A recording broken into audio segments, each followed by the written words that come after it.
Ce qui me passionne, c'est comprendre comment, alors qu'on a tous le même patrimoine et qu'on a tous la même biologie, on peut tout d'un coup avoir des différences dans les fonctionnements qui peuvent créer l'apparition de pathologies.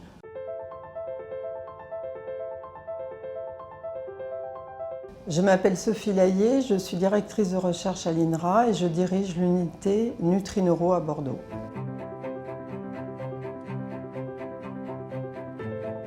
J'ai commencé par m'intéresser dans mes études à la génétique et tout d'un coup j'ai été attirée par la neurobiologie. J'ai réalisé un stage dans un laboratoire de recherche qui travaillait sur le développement cérébral et cela a généré une vocation chez moi, comprendre comment le cerveau, qui est un organe tellement complexe, pouvait fonctionner.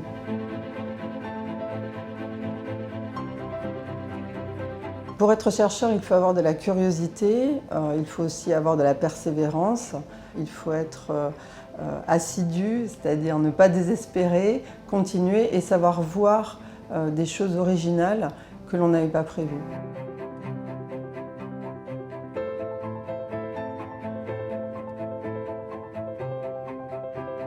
Mes travaux portent sur la compréhension des mécanismes d'action des oméga-3 dans le cerveau.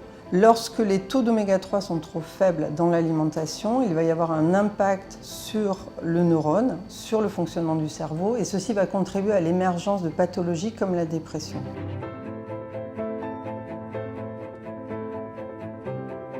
Ce que mon équipe cherche à comprendre, c'est comment ces oméga-3 contribuent au fonctionnement cérébral. Qu'est-ce qui fait que lorsqu'on ne consomme pas assez d'oméga-3, on a plus de risques de développer une dépression? Et si on peut traiter la dépression, ou en tout cas la prévenir, par les oméga-3.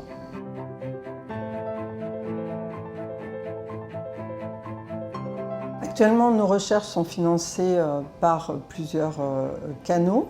Nous avons eu la chance d'être financés plusieurs fois par la Fondation pour la recherche médicale et ceci a été un levier déterminant pour l'avancée de nos travaux.